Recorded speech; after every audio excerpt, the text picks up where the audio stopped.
Hello. Энэ хүү channelд маш ховор тохиолддог хүнд хэрэгтэй мэдээллийг агуулсан ийм бичлэг байна. Бичлэгэндээ орцгоо. За. Тэгэхээр Facebook дээр Sophie Mongolia Wings Club гэдэг нэртэй контентийг гаргаж байгаа юм байна. Тэгэд миний реакт хийхийг хүсэж байгаа нь болохоор дугаар 3 буюу онгон хайлсны талаар бид юу мэдэх ёстой бэ гэдэг сэдвийг хүндсэн байна. Энэ эдгээр охтууд маань. Тэгэхээр үзцгээе. Эмчлэг үзэж байгаа бүх охтуудаа, ирчүүддээ, залуучуудаа бүгдээрээ өдрийн мэндийг хүргэе. Wings Club-ийн 3 дахь дугаар та нарт яг одоо хүрэх гэж байна. Тэгээд Аса эмнэлгийн эмч, Согрмаа эмчтэйгээ өнөөдрийн хослыг ярилцахаар яг одоо бид та бэлэн болсон байна. За шүү эмчтэй юм биш үү? Миний энэ удаагийн бичлэг маань мэдээлэлтэй, тэр мэдээлэл нь бүр эмчээсэн юм биш үү? Юм бол онгон айлс гэдэг сэдв байгаа. Тэгээд бас онгон айлсны талаар хүмүүс маш буруу зөв ойлголт ихтэй тийм байдаг учраас энийг яг тодруулъя гэсэн үүднээс бид нэр ингээд сэдвийг сонгож авсан байна. Энэ бол яг энэ онгон айлс гэж яг юу байт юм бэ? Одоо жишээ нь хүн болгон дотроос нэг юм төсөөлцөн байгаа хэл та. Тэгээд яг та яг бидний ингээд нэгийг чинь яг юм хайлс байт юм уу юм уу биш юм уу? Тэр нь болохоор ер нь өвтрэг гэдгийг одоо бүгдээрээ нэг төсөөлө бодох юм бол одоо нэг юм турбаа гэдэг ойлгож заяа. Ийм урт нарийнхан ийм бүрөхийн ийм одоо усны халуун шиг турбаа байлаа гэж бодъё. Тэнгүүд тэрний уртлынх нь одоо ийм радиустай нэг ийм байлаа гэхэд тэрний уртлын амсар хэсгийг хааж өгж байгаа ийм бүгчиг юм байгаа гэсэн үг ер нь. Ийм нэг өвтрийн радиусаас арай ботгошоогоо ахад нэг радиус байгаа. Тэгэхээс ш бүтэн таглаа шиг юм бол байхгүй байгаа юм. Миний доктор бол таглаа байсан байхгүй юу? Дахиад юм жижигэр байлаа яг өнөө одоо мянган нэмэлтээ охтуудын нэгд нь одоо бүр ингээ онгон айлсан зүгээр битүү бүр таглаа шиг би битүү яс байж болдог.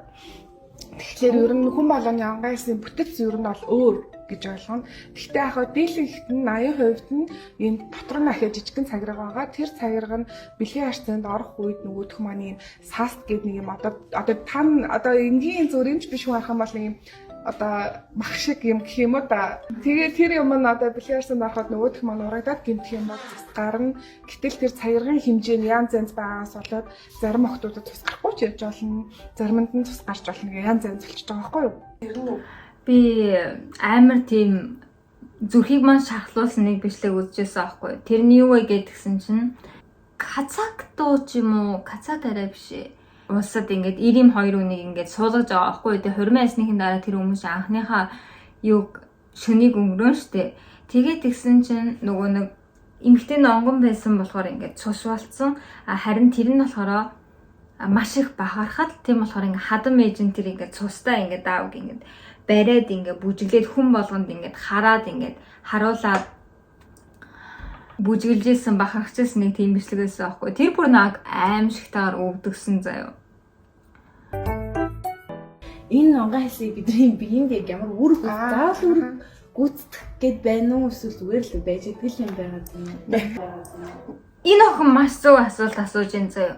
Яагаад вэ гэхээр тэр ингээд бэлэгдэл эмэгтэй хүний үн цэнийг хэмжүүрээр бол хараад байна. Тэгэхээс одоо эрүүл мэндийн талаас бол ерөөсөө харахгүй. Тийм болохоор бүгдээрээ эрүүл мэндийн талаас сонсъё. Зүгээр л шалхуур байгаад байна уу? Тийм. Онгон айлс нь ерөөсөө өөрөхтэй түрүү нөгөө бид нар 2 дахь дугаар дээр л нөгөө өрөвслийн талаар ярьсан шүү дээ. Тэгээд нөгөө гаднаас бактери орж ирээ өрөвсүүлдэг гэсэн.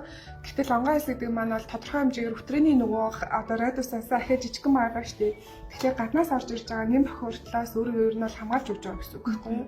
Тэгэхээр онгон айлс маань хамгаалах үүрэгтэй эрхтэн гэсэн үг. Эрхтэн савстаас. Энд чинь хамгаалах үүрэгтэй юм байна. Энд чинь ингээд яг чиний үн цэнийг тодорхойлох биш чамайг хамгаалаад байгаа юм байна шүү. Тийм болохоор миний бодлоор бас амар гоё юм зөө энийг сонсох ингээ үүрэгтэй гэдгийг сонсох амар гоё юм. Яг ингээд эрэгтэй хүнд зориулж хадгалж байгаа юм биш. Энд чинь надад хэрэгтэй. Энд чинь миний биед хэрэгтэй. Ингэж бодох юм бол энэ бол амар гоё юм. Одоо удаан хугацаанд бэлгийн харьцаанд ороогүй охтууд гэж байгаа шүү дээ. Тэнгүүд техникүүд тэдний одоо нөгөө нэг юм онгон айлсанд өөрчлөлт орох ч юм уу. Дуурна юм. Дулаан бол ингээд уучлаа гэдэг. Тийм байдаг. Тэнд өөртөө нурд юм болов. Үгүй ерөөс авах таахгүй. Яа тэгэхээр тэр чинь яг бидний нэг хэсэг байгаа байхгүй юу? Тэгэхээр нөгөө байнгын нөгөө юутай цусан хангамжтай. Тэгэхээр тэр одоо ингээ хатуураа зузаараад ингээд одоо ийм одоо хараар муухаар ярих юм бол одоо хөлх шиг болно гэж бол байхгүй. Чихэн дотор байдаг хөлх шиг хатуун гэж байхгүй. Тэр чинь яг биений нэг хэсэг учраас тэр хэсэг чинь өөрөө цусан хангамжтай. Гимтгэлээр нөгөөдхнөөс чинь цус гараад байна шүү дээ. Тэгэхээр цусан хангамжтай бүх хэсэг бүгдээрээ хэвийн байдгаараа л байна. Түүнээс ш тэр нь хатуу болоод эсвэл одоо бүр дараа нь бэлгээрсэнд орж болохгүй болчихно гэж хүмүүс бас ирээддэг байхгүй юу? Одоо 30 хүртлээр бэлгээрсэнд орохгүй бол онгоо хэлсэн улам битүү болчихно ч юм уу? Эсвэл ургаад ингээд нэг болчихно, хаалттай болчихно. Эсвэл юм хатуу болоод бүр бэлгээрсэнд орж чадхааргүй болно гэдэг асуудлууд бол байхгүй. Тэр үед бол одоо яг ийм сайхан юм алга шүү дээ. Ингээл хилээд өгчих, мэдээлэлээр хангах, боловсрал ингээд олгочих ийм сайхан бичлэг хийдэг ч юм уу. Тэ зурагтаар гаргадаг ч юм уу, сургууль заадаг юм уу. Иймэрхүү юм байгаагүйсэн болохоор худлаа мэдээлүүд үнэхээр амар их тархацсан. Тэр нь тэгээд бүр амар хортой болцсон байжээ. Нийгэмдээ, эмэгтэйчүүдтэй амар хэцүү болсон байж. Одоо харин ингээд мэдээллийг ийм гоё дэлгэрэмгүйгээр ингээд тайлбарлаад өгж байгаа юм чинь ийм худлаа юмнууд бол багаснаа, илт багасан шүү. Би нөгөө Туркид суралцаж явж байгаа үед тэгэхээр Туркийн хаалын аюух тэгдэм билээ. Нөгөө шашнангаасаа болоод тэнгүүд одоо сүүлийн үеийн хүүхдүүд нь болохоор арай илүү нээлттэй болцсон. Тэнгүүд үерхэд 2-3 жил болцсон хүмүүс ингээд бэлгээртэн орсон. Тэгсэн чи яг одоо суугаагүй ч маа болно шүү дээ, тий. Тэгээ гэрлээгүй тэнгүүд дараа нь одоо нэг хүнтэй гэрлэх болонгууд шашнаасаа болоод нөгөө бэлгээртэн орсон гэдэг маань асуудал үүсчтэй. Тэгэхээр тэрэн дээр ангаа яс нөхөн сэргээх гэдэг бас юм ажилбарууд, нэмс ажилбарууд бас айгүй хийгддэг юм билээ Туркид. Тэгээ Монголд ч гэсэн ер нь бид нар бол шаардлагатай хүүхдүүд дээр хийдэг. Ялангуяа бэлгийн хүчирхээлд орсон хүүхдүүд дээр тиймэрхүү юм бол хийх боломжтой бас байдаг байгаа. Эсвэл одоо нөгөө бэлгээрсэнд ороогүй эсвэл хэрнээ дугуй мугуунжаа гинтэйгээ цусмас гараад байгаа хүүхдүүд шүү дээ. Тийм тохиолдолд нь бас ангаа яс буцаагаад нөхөн сэргээж болдог. Тэгэхээр ингээд одоо манай нэвтрүүлгийг эмэгтэй хүмүүс биш, эрэгтэй хүмүүс үзээд бас ойлгох нь биш. Энэ бол тийм нэг тухайн одоо ингээд шалгуур физиологтой одоо холбоотой асуудал учраас одоо хин нэг тэгж амар эвгүй байдалд оруулах шаардлагагүй. Айгүй нөгөө өсвөр насны хүүхдүүд ч юм уу, тэгээ залуус нөхдөд айгүй тэр нь депресс болсон хүүхдүүд байдаг. Тэгээ үнэхээр ингээд орж ирээд бүрлэг авахгүй юм чи би бүр үнэхээр анх удаа л хүнтэй унтсан найзлуудаа ингээд хэдэн жил болоо унтсан чинь миний хаас гараагүй тийм аанаас надад ихгүй байх тий. Тэгээд яаж нэгэ батлах юм? Одоо би яах вэ гэд ингээд амар хямарсан тий. Эсвэл одоо ингээ аав ээж нэр нь тий манай охин одоо бэлгээрсэн орсон мөгүй юм шалгаад өгч гэдэг юм уу? Иймэрхүү асуудал бас ерөн жоохон явааддаг байхгүй юу? Тэгэхээр яг нөгөө тэр ангаа ясны бүтцээсээ болоод байгаа гэдгийг бид нар нийт массаараа хэрэг ойлгочих юм бол заавал одоо анхны удаа бэлгийн харьцаанд ороход нь цус гарахгүй гэдгийг эрэгтэй вэ, эмэгтэй вэ, аав бэ, нөө ээж вэ ер нь бүгдээр мэдчихмээр байгаа байхгүй юу тий. Яа цаал битүү байгаа юм хэцүү юм. Ирчүүдний нас орч үед дахлагаа сайн дэмжицгээгээрээ. Сайн нэгэрээ. Сайн удаарай. Сайн үлээдэрээ. За ингээд дараагийн дугаараараа уулзцаая. Баярлалаа. Эмэгтэй хүний одоо яг энэ эмэгтэй хүний онгон хайс болон бэлгийн боловсрал гэдэг зүйл тархачих юм бол нэг хүмүүст амар хэрэгтэй, нэг хүмүүст амар хэрэггүй заяа.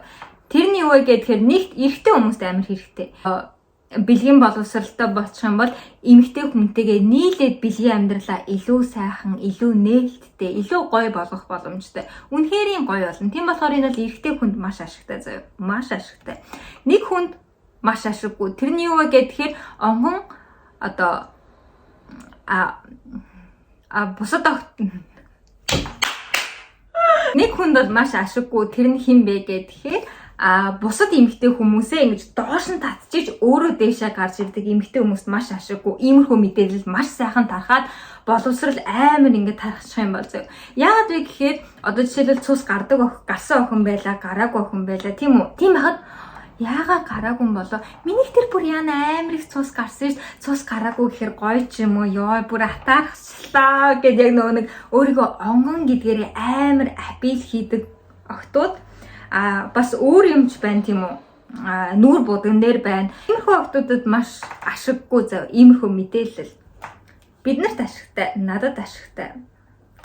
Би бол сая зөвхөн дугаар 3-ыг үзлээ. Дугаар 1, 2-ыг би та бүхэнд үзээрэй гэж санд болгож байна. Тийм үү? Өсвөр насны хүүхдүүдэд ариун цэвэр гэдэг маш чухал. Эмэгтэй хүүхэд биенийх нь юм ирлээ юу хийж чадахгүй одоо юу хийхээ мэдэхгүй амар хэцүү байна.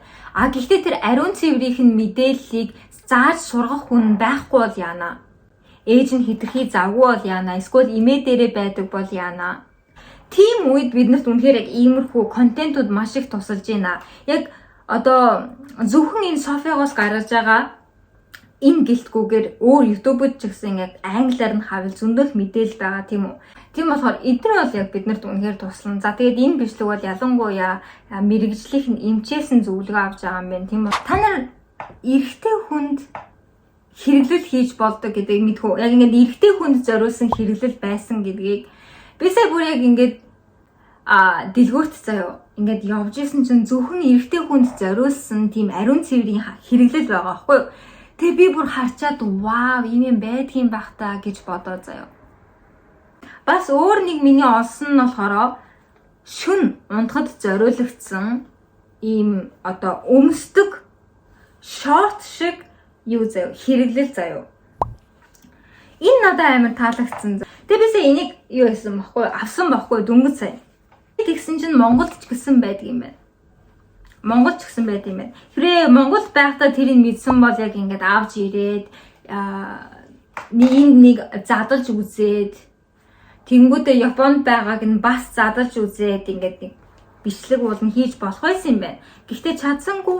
Гэхдээ уусаа нэг ялгаагүй байх. Яагаад вэ гэхээр адилхан компани одоо адилхан Sophie, Unicharm гэдэг том компани. Тэгээд Unicharm нь тэр Unicharm гэдэг компани угаасаа Японд ч гэсэн яг л нэг тийм ариун цэврийн энэ хэрэглэлийн маш олон төрлийн юутай заяа бүтээгдэхүүнтэй заяа зөвхөн хэрэглэл гэлтгүүгээр том хүмүүст зориулсан, эрэгтэй хүмүүст зориулсан, тэг хүүхдэд зориулсан гэд амар олон төрлөөр нь гаргадаг заяа. Bye bye. Бичлэг маань үзсэн баярлалаа.